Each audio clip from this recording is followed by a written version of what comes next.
So at this juncture, ladies and gentlemen, we'll give you our Schools Division Superintendent, Sir Gaudencio C. Alhibi Jr.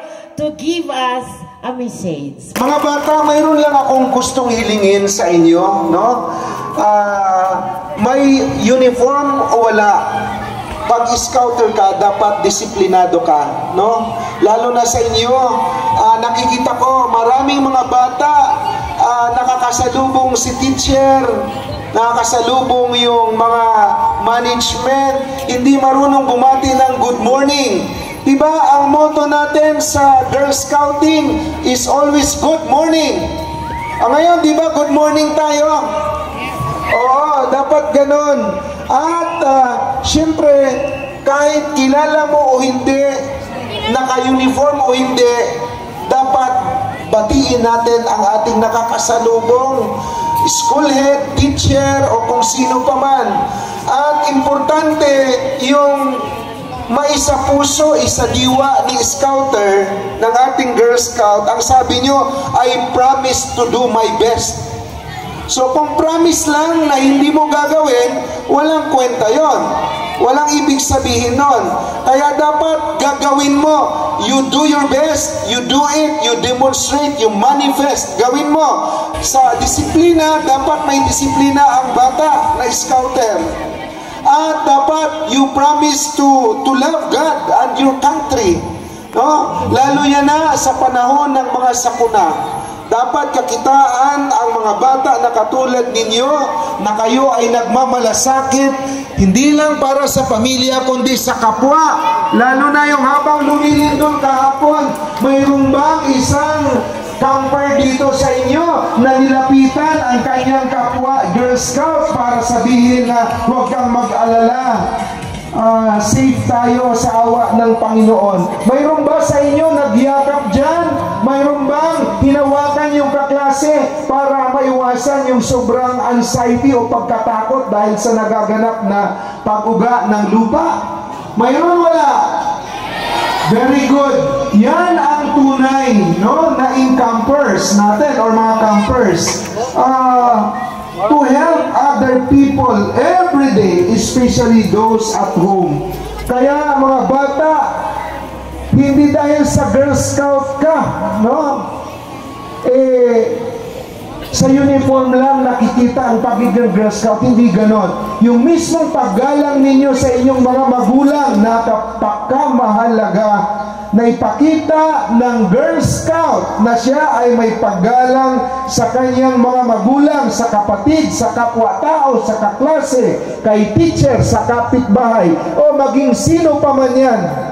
Kasi nga kayo ay Girl Scout. Kayo ay dapat ay pawang magsasabi ng mga katotohanan. No, dapat kayo ay obedient. Kaya pag nililihog ka mo ni teacher, Girl Scout, kindly pagsilhig dida sa atong harapan sa klase.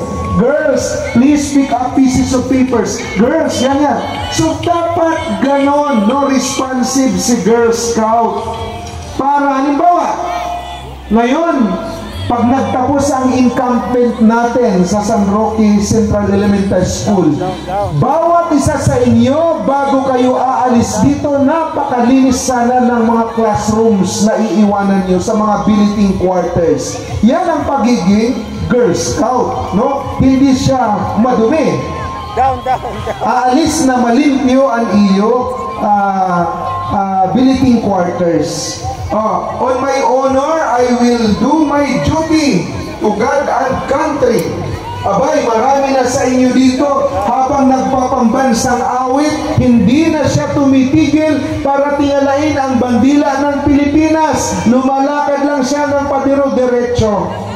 Hindi yun gawain ng isang Girl Scout. Habang nakakadinig ka, halimbawa na late ka sa klase mo, nagpapambansang awit, habang iniisa ang bandila nila, dapat titigil ka kasi ikaw ay responsable na Girl Scout, no? And ini-expect natin sa pagiging Girl Scout ninyo, you have to help other people at all times. Kaya mga iha, kung mayroong kang kaklase dyan na nangailangan ng tulong mo, bigyan mo siya ng time, bigyan mo siya ng panahon. Kung nagugutom yung kaklase mo, yung ka-Girl Scout mo, dapat tutulungan mo siya dahil siya'y nagugutom. Okay? So ganun ang pag-lead ng pagiging Girl Scout. Kasi a Girl Scout is always ready. A Girl Scout is always ready. And a Girl Scout is always a Girl Scout. Yan ang tema sa taon ngayon, no? Sa 2025. Of course, we have our own Legacy in Bloom, celebrating 50 years of service. So, mga kabataan, mga Girl Scout, ito, huwag kaliligtaan, no? Napaka-importante sa promise law, no? A Girl Scout is helpful. A Girl Scout is a friend to all.